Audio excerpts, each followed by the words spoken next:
You're being recorded. Whatever you were about to say interests me greatly, except you clammed up so fast. Normally it's the opposite. When they say we're recording, we're supposed to snap in and do something.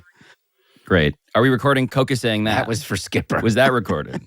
Can the listener hear what Coca just told us, reminding us that we are being recorded right now? Only if we release it, I think. I do think we're still, since we're not, I do not think we're broadcasting live, are we? We have a safety net that is full of holes. I think somebody's likely listening now live. Yeah. Really? We just don't know who they are, where they are. They're probably in their skivvies. I think Lebitard watches us just from Miami. I think he has like a control panel and he spies on us. I spent some time with him this past week, and yes, he is shockingly in tune with what's happening in his networks and with his shows in weird times of day, in weird ways, he has some IT issues, so it'll be on an iPad, but also a phone. But then when the phone rings, it rings like in 4 different rooms in the apartment. Right. His AOL address will send me a photograph of a security camera of me reading a book. And I'm like, what? I'm not joking. I'm not either. Yeah. Fortunately, I live the kind of life that it just doesn't matter if anybody's spying on me all the time. I've always felt that way. I always do everything based on, is my dead grandfather watching? How's that gone? Not great. I can't imagine he's calling his friends over and saying, look at my grandson. I'm so proud. He's washing his hands for the 49th time today. Oh, that's not even what I was referring to, but that's very nice of you. It's not relevant.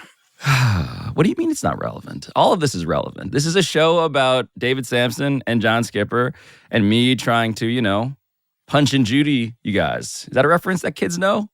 I Punch don't and Judy, believe so. you know, those I think it's more puppets. whack-a-mole is what you do when you're with us. I think Punch and Judy is in the undercard, right, of the next Logan Paul fight. Logan Paul, what a brilliant, brilliant marketer. We're not going to do that right now. I'm just saying that I think about him all the time.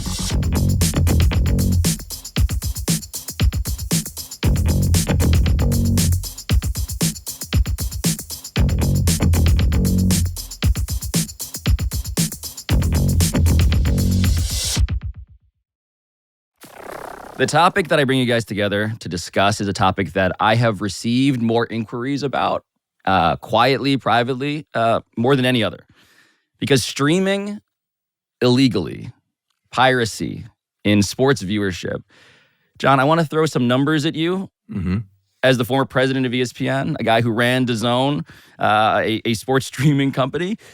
The claim is, and this is now from a combined NFL, NBA, and UFC statement from last year, that live piracy has been costing the global sports industry up to $28 billion, with a B, in potential additional revenue annually.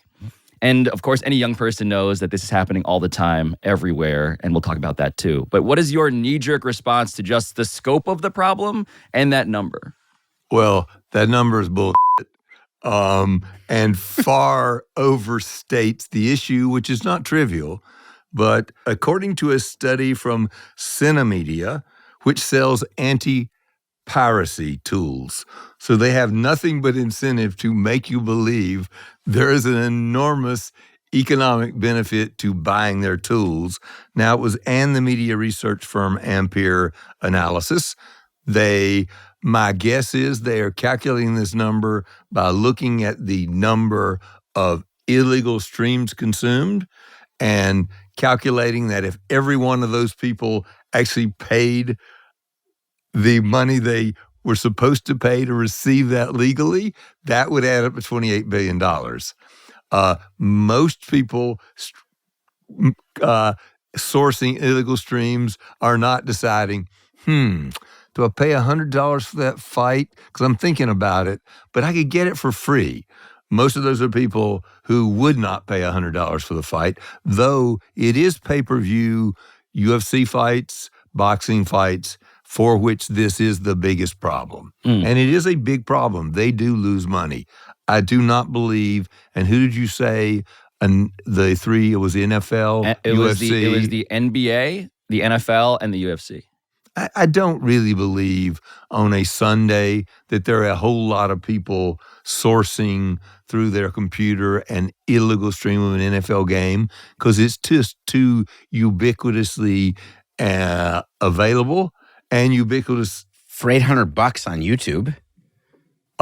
for the price of for a $7 stein of beer in your local tavern. Well, Or, by the way, free in your friend's home. I just don't believe. I'm not trivializing the theft of intellectual property. I worked at the Walt Disney Company. We took that very seriously. I worked at DAZN. We clearly leaked revenue because people. Exactly. I'll give you a fun example. We had the several Anthony Joshua fights. We put one of them on pay-per-view in Nigeria. He is arguably the most popular athlete in Nigeria. We expected to get, I think we actually had quite an inexpensive price, $2 or $3, which, however, is not trivial for many Nigerians. But I remember looking every hour to see how many people from Nigeria subscribed. I don't think we hit 100. I'm not even sure. 100 people. I'm not even sure we hit 25. And more than 1 million people did watch it illegally. Now, how many of those people do I believe would have bought even a $2 or $3 subscription? Almost none of them. And so I don't believe there's this $28 billion pool of money that is going to somebody else or is available for these leagues to scoop up if they could simply find and stop this piracy. I favor finding and stopping this piracy. In the language of the day, they should be found and they should walk the gangplank after being drawn and quartered. Pirate maritime justice. It's good to talk the way John talks because when he's doing his financials for DAZN, you have to look at, are you budgeting revenue from Nigeria in order to make it work, what you're paying the fighters and paying your overhead, et cetera. And my guess is what John will tell you is that from a Nigerian revenue standpoint, that it was not a huge part of their P&L. If, however, a large part of their P&L, which is, let's say, European revenue or American revenue, that there was leakage to the point where they were no longer comfortable with the amount of leakage, you can bet your bips that you'd have a different view. Now, I recognize that you don't necessarily want to budget at DAZN, but at Disney, the budget that you had to protect against piracy was huge. Would you, and this is anecdotal, but do you agree that there were a lot of people at Disney who were focused on people who are stealing both from licensed products to streaming to everything? There were significant resources put against piracy, which was most acute in those days in DVDs, which would show up just from the low technology application of somebody's phone in a theater where... I remember those days. No. And it was acute, for instance, in China. In China, you could buy The Little Mermaid. Oh, in the Philippines, I would go over there to visit my relatives, and I go to the mall, and there would be entire cases of DVDs of every movie. So you can't fight at every front. And so when you're a company and you're deciding who are you going after, you're not going after the stores. It's like Fendi not going after the people on Canal Street here in New York. They don't love it. They're not happy with Canal Street, but they've got a lot bigger fish to fry. And the Nigerian stealing of revenue, it's the sort of the Rolexes on Canal Street. We're going to leave it be, and we're going to write it off like retail shops write off as a cost of goods sold. They write off stuff that gets walked out the door. But I want to point out that streaming, as it is pertaining to young people, is omnipresent. And there are a bunch of websites that have been named in the news. Dana White has gone to war against at least one of them. Stream East being one of the most popular platforms. This is from September.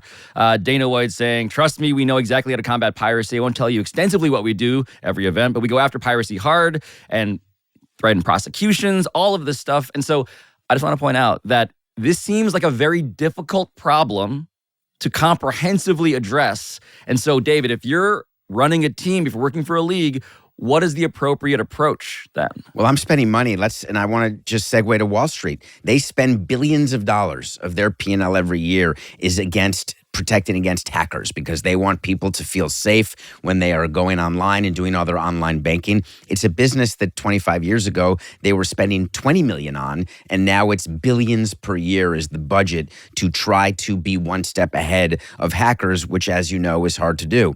When you go down to leagues, it's been 50 years of leagues having boots on the ground at the World Series, going around and shutting down the people selling stuff across the street that's unlicensed apparel. The merch. You literally walk up to them, you take all their stuff, and you send them away. You sometimes can use the police to corral them. They never get charged, but at least they're gone for that particular game. You've got people who are doing it. The reason why you can't bring water and food into many arenas or into a movie theater is we want you to buy your stuff from us. So it naturally will have people selling water and candy and popcorn outside of an arena. You can't stop everything. Piracy of streaming, you say it's not 28 billion. Okay, I will take the over on 20 billion. And the reason I will take the over is that your Nigerian example is a good one. But let's talk about here. Let's talk about where the rights fees happen. There's so many young people stealing what they have no right to have, and they can't go the route of just letting it go because it is way too much money. I didn't suggest that, but I did suggest that to me, for the NFL, it's the equivalent of Canal Street. Most people are watching on a television set at home, in a bar, in a friend's house that has a legal signal for their game. They do care a lot about it, but it's not easy to find. I do find it interesting that Dana White is among the most vocal about this because I do think proportionally he has a lot more to lose than NFL because a pay-per-view event is probably in sports the most pirated thing. The NFL thinks that it's Canal Street. I would only point out that if Canal Street, the people who are selling those fake bags and watches, if they relocated out of Canal Street and were doing what they're doing in front of big box retail stores, I believe that all of a sudden Fendi would be far more interested in shutting that down. So the NFL, they may not be worried today, but they are. I really do believe it because it's not as big a percentage. But I think that they've got to very much invest in protecting that it doesn't get worse. And my view is streaming is getting worse, piracy, not better, which is why they're spending money to stop it now. It certainly is getting worse. Now, are you suggesting there's potentially $20 billion of incremental revenue? Let's say you shut it all down tomorrow, just somehow magically. You got Aladdin's lamp, and the genie could grant your wish to shut it all down. Wouldn't even be my fourth wish, but anyway. I don't think the NFL would see $1 billion. Every bit of streaming would add up to over $20 billion because it's everything. Every bit of streaming would be movies, it would be music, it would be sports, pay-per-view. It theoretically adds up to $28 billion of hypothetical revenue. How much of that revenue do you think would actually convert if you could not stream? 50%.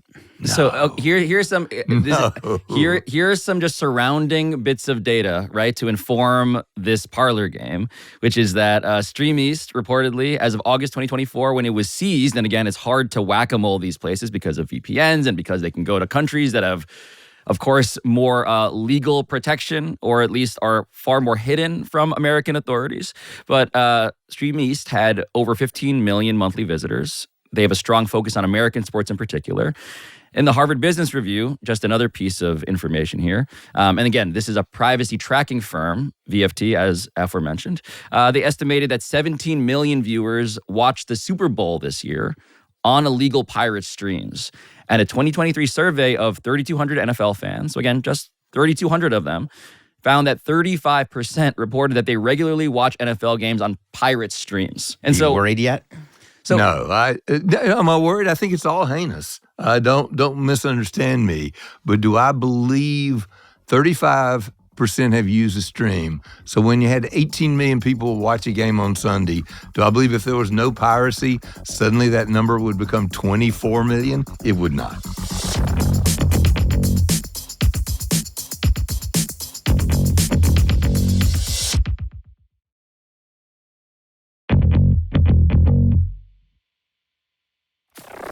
the question of like, would these people be converted into paying customers speaks also to the heart of just young people and their expectations for what it means to be a sports fan at this point, right? It's just so easy. There's no friction.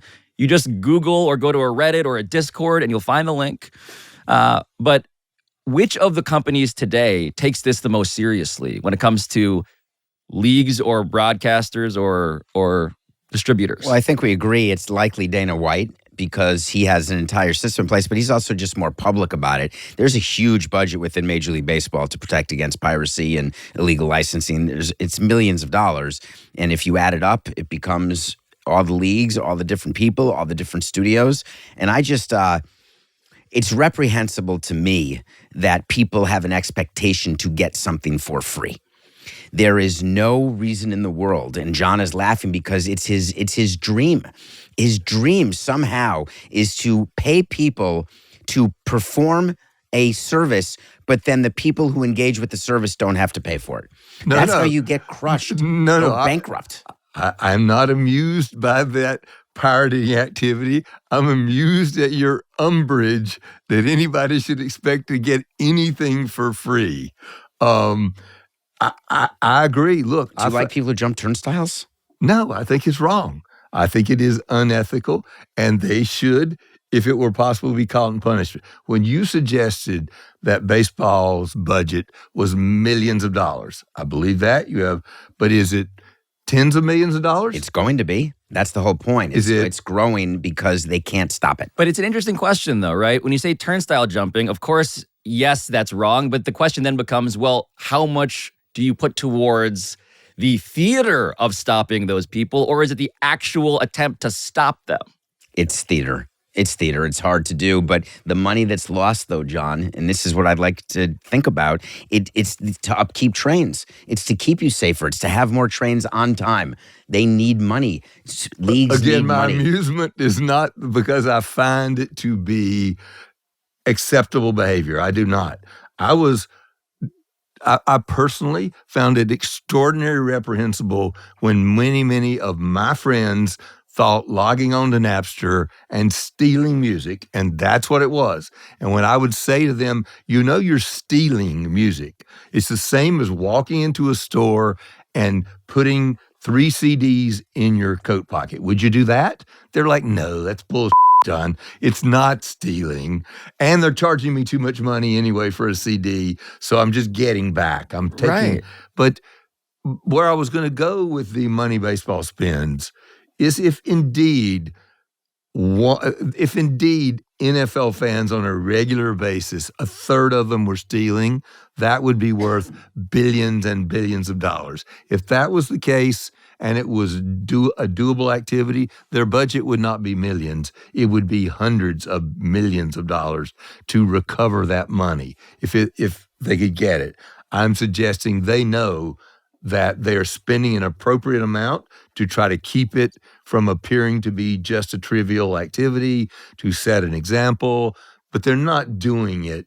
Roger Goodell didn't get from $10 billion to $25 billion by shutting down piracy. And he's not going to get, in my opinion, he's not going to get from 25 to 30 by shutting down piracy. I want to give a shout out for once to Dana White. He is right. He has I am, despite my smile, just as unhappy, and it hurt us at DAZN that people were stealing our signal. It was detrimental to our actual bottom line. But that is where it matters. It's a $100 event. People, that gives them pause. I don't think anybody has any trouble figuring out where to appropriately watch an NFL game on Sunday. The reason why you go to a dermatologist once a year is to find something before it becomes stage 4 cancer. And so the investment that companies are making, while it may not be the end of your revenue model today, you can see it from here. Just like you can see a spot that can all of a sudden become a real problem. And that's why all these firms are investing and why all these firms are popping up that selling their wares as, hey, we can help protect you. This is a real now area of business and an area of concern. And it's not too early to be not panicked, but diligent is what I would say. I don't think you're wrong. And if we think back, I used the Napster example of something that bothered me that didn't bother lots of my peers and friends. I illegally downloaded a lot of music in college. Shameful. I never did. People would say, why don't you I never just did either. download from Napster? I never did it. And by the way, your point is correct. Napster ended up destroying billions of dollars of value in the music business. Because what was the solution to Napster?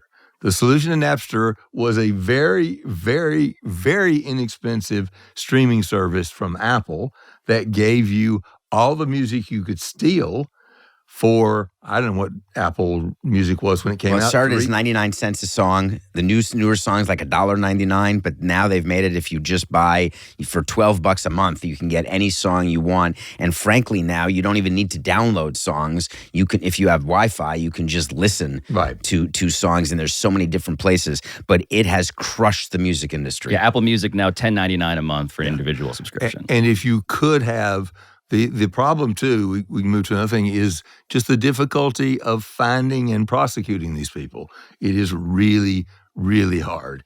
And if the music business could have found them, stopped them, they would have. Instead, they had to change their entire business model. So your point's well made. The sports leagues do not want to find themselves in the same position the music companies did, and they are investing to try to find ways to catch them. They should catch them. Again, Dana White has it dead right. I would happily watch a pay-per-view special with Dana White marching pirates to the gangplank and into the shark-infested waters. I think is a good idea for a Netflix live show. Very Austin Powers of you. So just legally speaking, it's worth noting, 2020, the Protecting Lawful Streaming Act came to be, part of the Consolidated Appropriations Act of 2021, signed into law on December 27, 2020, increasing criminal penalties significantly for those who do these things. Previously, notably, illegal streaming was treated as a misdemeanor. Under the new law, the DOJ, Department of Justice, can bring felony charges against providers as opposed to users of such illegal services. And the question, of course, is, well, who are the kingpins here who are actually organizing all of this stuff? Good luck finding them. I mean, there are documentaries about people who are overseas and in countries, and they're sitting in their basements and they're doing a lot of things to disrupt. We are in the age of disruption where people are able to hide behind keyboards and hide behind their technical skills. And my view is that you have to keep going after them, even if you know it's one finger in the dike of piracy. And of course, there are bigger actions that could be taken, and there are companies that are culpable. You could go right now onto Amazon and buy yourself a Fire Stick, which can help you steal signals, and they will not discuss why those should be taken out of their available things to buy. Can't you build a bomb with stuff you buy off Amazon? I mean, wait, the philosophy of this, right, is an interesting one. It's the question of, in this part of the tech company ethics philosophy course we're teaching, what responsibility does Amazon, as the proprietor of the biggest store in the world, have to regulate products that, in this case, are a one-stop shop for a jailbroken Fire Stick with all the software you need to stream illegal content? I'm not going to blame a company as much as I'd like to for people who misuse the products. There is a thing you can go to a drugstore and buy for example, can you imagine if you couldn't sell cough syrup anymore because there are people who drink it when they're alcoholics? Now, notably, they do lock it behind glass now. They do lock make everything it in New harder York. to attain. It is one of the more difficult discussions in our culture right now, which is, are you, as a distributor of content through some kind of technology, do you have any responsibility to make sure that content is accurate, is not inflammatory, cannot be used to defame people? And the big tech companies have hidden for many years behind I don't do anything wrong. The fact may be that people are doing very bad things with this technology. But by the way, the greatest, I'll give Dana White a shout out and give Elon Musk the middle finger. Thinks it doesn't matter what he puts on his own personal social media site that he has up and running. He thinks he has no responsibility for shutting down information which is patently false, inflammatory, and being used against people, including those poor folks in Ohio who are not eating cats and dogs. Do the people who build highways have responsibilities because people speed on the highways and there are crashes? Absolutely. If you have an accident on a highway and you want to sue, if you want to sue because you run into a pothole, you can sue the city of New York. I meant the DOT with going too fast and you get into an accident like Jack Dougherty, who exactly was texting and driving. The YouTuber. Do I have the name wrong? Yeah, Jack Dougherty. Point taken in terms of that. You were going to blame. Listen, I'm not a fan of Elon Musk. Don't get me wrong, and I'm tired of him in my timeline when I don't follow him. But I'm not going to blame someone who provides a place where people are conversing. Threads was started, but then sort of disappeared because people on Twitter or X are looking for news. We could stop Twitter right now. All of us could, except we're all on it. We're all complicit, and we're all getting information from it. So the question of content moderation and the question of responsibility as, again, an online store or an auto manufacturer, which has been beholden to lawsuits in terms of safety, right? And also just to get the full scope of the American experience, the immunity that gun manufacturers have in terms of what their customers do once they obtain them. All of this stuff is a hot zone in terms of legal scholarship. And you could argue in the latter case that I mentioned, incredibly incomprehensible as to why they are immune, except for lobbying efforts that I imagine brings us back to the power that certain tech companies have when it comes to what's happening. The gun manufacturers are the only manufacturers of any product in our country who cannot be sued. Can you imagine that? It is the most dangerous thing you can buy. PLACA is the law that we did an episode about this with Jason Kander, and I recommend it to anybody. But to John's point, yeah, this was government legislation that protected gun manufacturers in a way that continues to haunt America. But I now officially digress from all of this. David, I want to bring us back, though, to something that I want our listeners to understand, which is the people who run sports, okay? Are they trying to put the person at home, the fan, or what they believe themselves to be, under a new definition, a non-paying, pirating a stream fan, in jail, right? No. What do they have to fear here? Here, they have to fear that the platform they're using is going to disappear. If I'm a league, I'm going after the platform. It's like when you're going in the mafia, you're trying to get people to turn, and because you're trying to go higher up the chain, that's when you give immunity to people lower on the chain. The end consumer who's stealing, sitting in their skivvies watching pirated stuff, that they're not going to jail. But the websites and the URLs which is the platform they're using, that is really what you're focused on. And of course, that's the whack-a-mole where you're done with one platform, you go to another.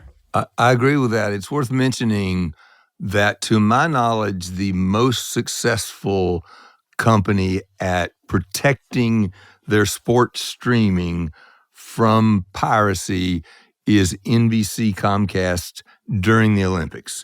They have a very active, very well-resourced effort to immediately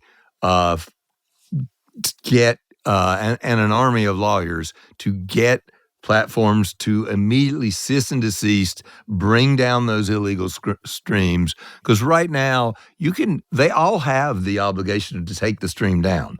But if you see something you think is wrong and you're at a small, minor league baseball team, and you try to figure out how to get that taken down, you will not get a reaction before the game is over. The NBC guys, and somehow it bears studying and looking at what they do. It's resources. It's resources, and it's also the hard intent that we're going to go after. It also helps, of course, that it is an enormous audience for 17 days. Really hard on a pay-per-view fight where your actual window might be a minute, might be 11 minutes, might be an hour and 15 minutes.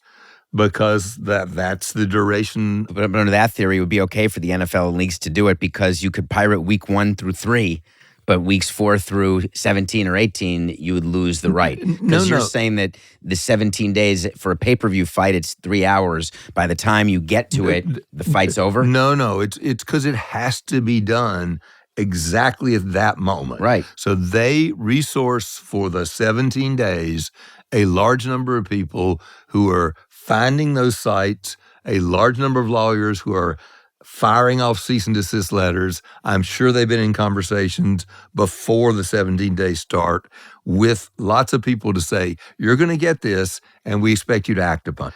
And, I think the NFL is in the same position, though. Well, they are in the same position, but what you do on day 1 doesn't stop somebody from stealing it on day 2, 3, 4, 5, 6, 7. Because this is it is, as you point out, whack-a-mole. They just keep coming, and this concerted effort does make a dent. And I guess, I do not know this, that the people who do engage in this activity may not find it worth their while to spend a lot of time trying to disrupt the Olympics because they have made it clear they're going to find you. I don't think they prosecute a lot of people. So it's a deterrent. So now we're talking about something even more interesting to me. Well, I also want to ask. I don't know that, but your implication that it might be is probably accurate. So just some more surrounding detail here, right? So, of course, yes, UFC, NBA, NFL, their shared experience per this reporting is that many of these service providers, the internet service providers, take frequently hours or even days to remove content in response to these takedown notices. And of course, for a fight, only have so much time. First round knockout, maybe you've already also, therefore, been knocked out yourself. Comcast, though, when you talk about NBC, it's not merely they're a media company, they're also Comcast, right? So how does that affect what they are able to do? I'm not sure I understand that. I would assume it's pretty easy to get it taken down. They're calling themselves. Yeah. It's one department calling its own other department in the same company. But remember, companies as big as that, you never have any privity to certain parts of your own company. It's so huge. But in this case, it's far easier. But the question is, are they getting things taken down, Comcast, at a better rate than Optimum or Spectrum or other such platforms? I obviously, there's no numbers on that I've seen. I've not either, but I would assume that the major streamers, the ones you just mentioned, are the best at this. I would assume that a lot of this activity happens on secondary and tertiary internet providers.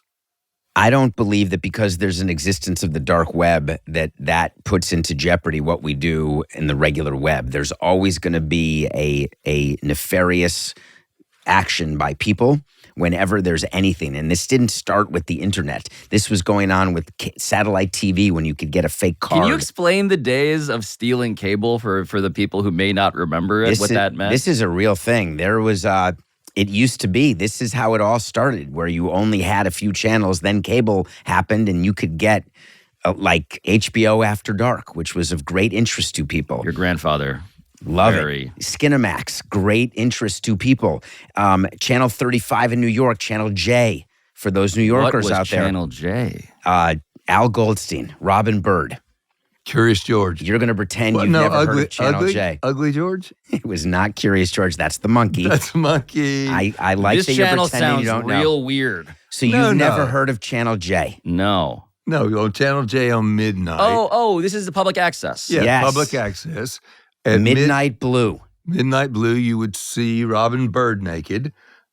Not that exciting, by the way. And there was a guy, what was his name? Ugly George. Ugly George, who would troll the city with a camera on his back and invite women to accompany him to what he, I believe, referred to as the Polish penthouse. And this was big business. Shockingly enough, I feel so uneducated. Shockingly enough, the old ridiculous college theory that, if you just ask enough people at a bar, someone will say yes. Ugly George actually put to the test. He also was ugly, and he wore a little short pants jumpsuit without sleeves. Yes. Was kind of had hairy underarms, a bad Richard Simmons. It's amazing how much you know about Midnight Blue. I'm loving this.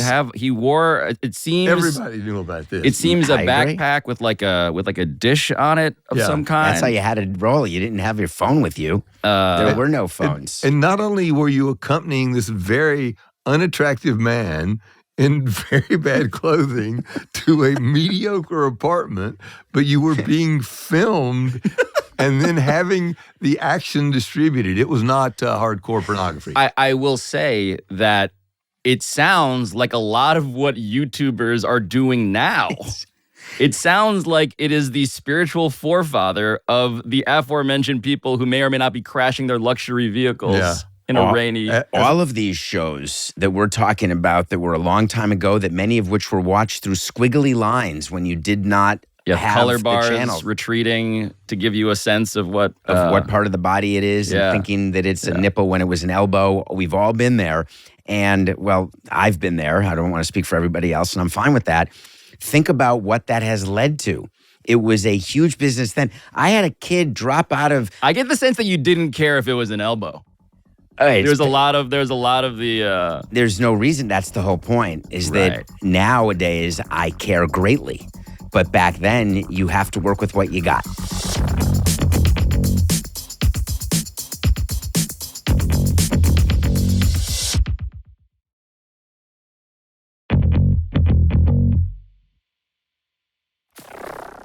I want to read this New York Post headline and bring us back to what I was actually asking about. Because the headline is, just to validate your collective memories, New York's public access TV was a cesspool of softcore porn. And it goes on to explain in great detail all of this stuff, the nascent days of cable television, giving rise to, access to people to make shows. And of course, this sounds a lot like the internet the more we talk about it. Stealing cable, though, this was, John, for you at ESPN, did you guys worry about this? At ESPN, not much. Why not? First of all, even if people were stealing signals, 100 million households were paying for it was a calculation, as David said before, it was a calculation that putting resources against stopping people from pirated signals was not potentially material. Now, there was another precursor, which also people kid themselves that they're not stealing. And they'll be offended when I say it is stealing. Sharing your password inappropriately is stealing. So this is now 100% stealing, and they're shutting it down. That Netflix, and of course, all the streamers are. So this is the perfect example. I don't know why it took so many minutes for my brain to get there. Netflix, in the beginning, hey, it's fine. We know people are sharing passwords. It's not costing us too much. We're going to let it go. And then there was the inflection point.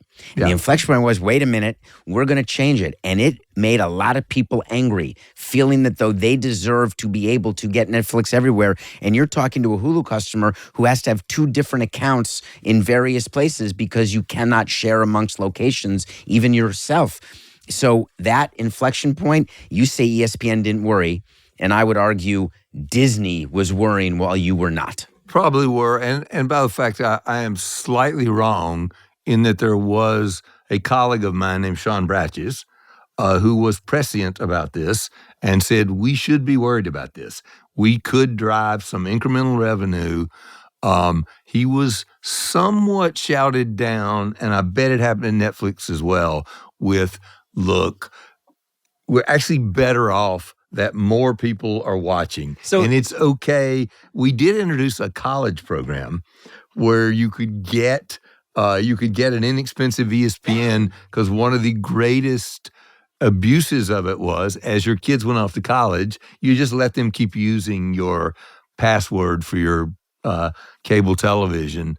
So it had come up. So I stand a little bit corrected. My memory has been a little bit compromised? Stimulated. Color bars are also. And indeed, there was some discussion about it, but it wasn't viewed as an acute problem, right? You can only prioritize so many things. I think it was right, by the way. And I do think you will note that it has helped Netflix and its relationship with Wall Street. They were happy to see this. I think it has been cited at earnings calls as one of the reasons that their revenue is going up. I'm shocked into silence. Charging people for a service. It's outrageous. So this was earlier this year. Yeah, and this was about... Nobody's going to quarrel with you, David, that charging for a service is an appropriate thing to do. I'm just going to slightly refocus the issue. The issue are the number of people who think gaming that system is okay.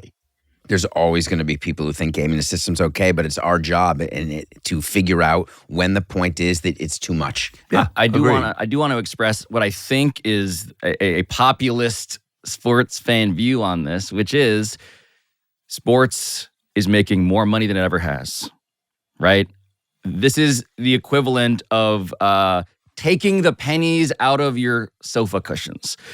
You guys being the people who run sports.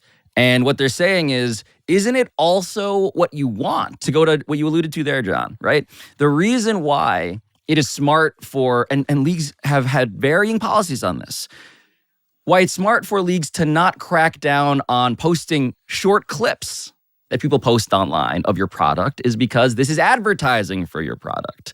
And of course, some leagues have been better at that than others. Some leagues are more litigious at that than others.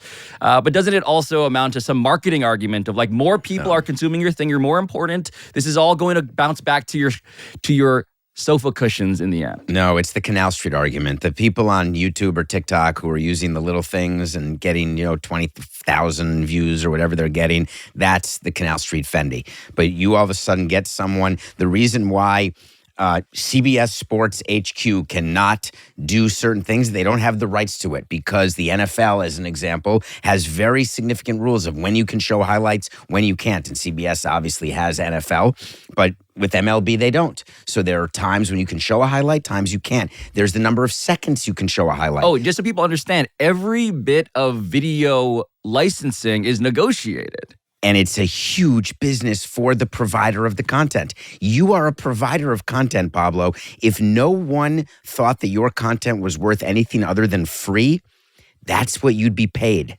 Zero. You need people to value what you do 3 to 4 times a week, depending on us. I do believe Pablo is accurate, though. In many cases, there were leagues which were less interested in trying to suppress highlights being distributed because they believed that it would create interest in the league. I could have this wrong, but I don't think so. When House of Highlights started, they did not have a license to show NBA highlights. They were just an Instagram account. Can you find a guy named, I'm going to give him attention here. I want to say his name was Bob Menery. Do I know that name? He's a someone YouTuber. who had millions okay. of people when he would talk about highlights, and he would do it in a very funny way. And guess what? When it was growing, he was stealing it, and all the leagues, everybody was fine. Then he got too big, and now look. Well, by the way, as a side note, right? So the person who ran House of Highlights is Omar Raja, young guy. I've gotten to know him. He now is the person at ESPN who they hired to run their social channels. So they just brought him in-house. Join the man. Well, yeah, because at a certain point, and this speaks to like the larger sort of arms race here, right? And I think about this with the government. It's like, do you have more faith in the young person who is independently and creatively scheming, fluent to this language and this internet culture? Or do you trust the policemen who are older to keep up with them? It's a great question. And I would only ask you, being a content provider who monetizes the content, it's a bit like being a professional athlete. There are a lot of people out there who play basketball. Very few get paid to play. There are a lot of people making content. There's a lot of people everywhere, podcasts and all on down, and they're not making money.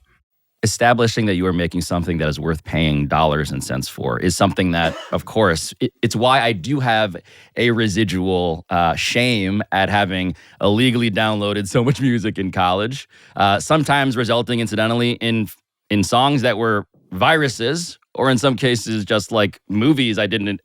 There was a lot of weird shit on my laptop computer in college. I do think that the internet has done many wonderful things, but one thing it has done is convince people that they should get stuff for free. Why should they pay for it? Or that they're famous. Yeah. There's a lot of that.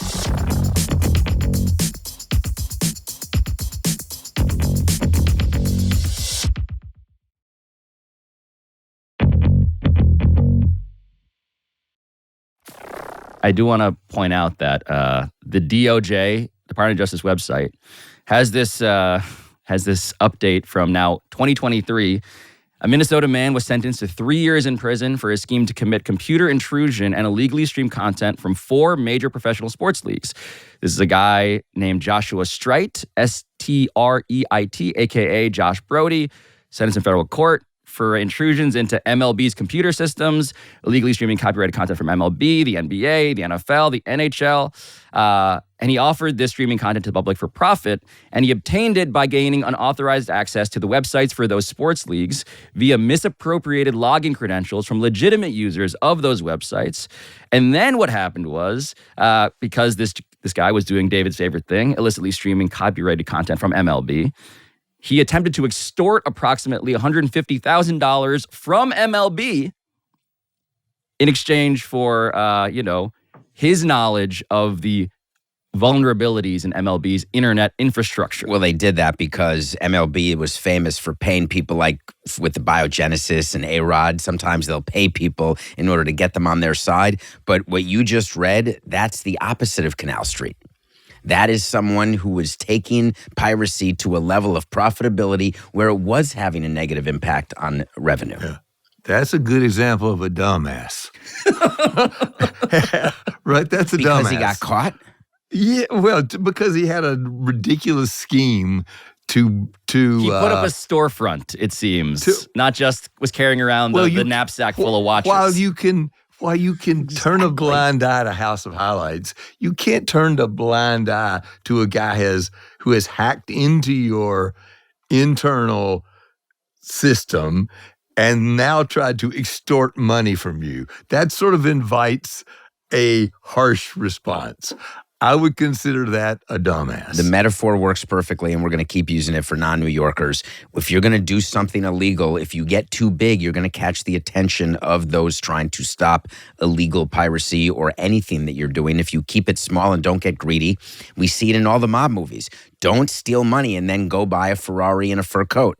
It's a good way to get whacked. If you're going to do a robbery and steal money, buy a Camry and try to just lay low. So what this guy did, clearly, he got too big for his britches, and now he's behind bars, and I love it. Well, though it doesn't sound like a big time, I guess it is a big time scheme to try to extort 150 large from Major League Baseball. I'd like to maybe extort you because you're saying that's 150 isn't the number that gets your attention. I'm just saying. What gets your attention? 150 million if I try to get that from you? No. Apparently 150,000 got enough attention to land. Right, as it should. To land him in the Hooskow for 3 years. I appreciate that we end this episode with both of you throwing sharp elbows at each other. Notably, not quite the elbows previously mentioned. I thought it may have been his nipple I was going after for a little nerpy. Well, it has been a little purple here today. Thank you, John. Thank you, Pablo. Look at this jacket, by the way. Can we just acknowledge? It's lovely. That you can't get that on Canal Street, John. No, you can actually. I think David stole it.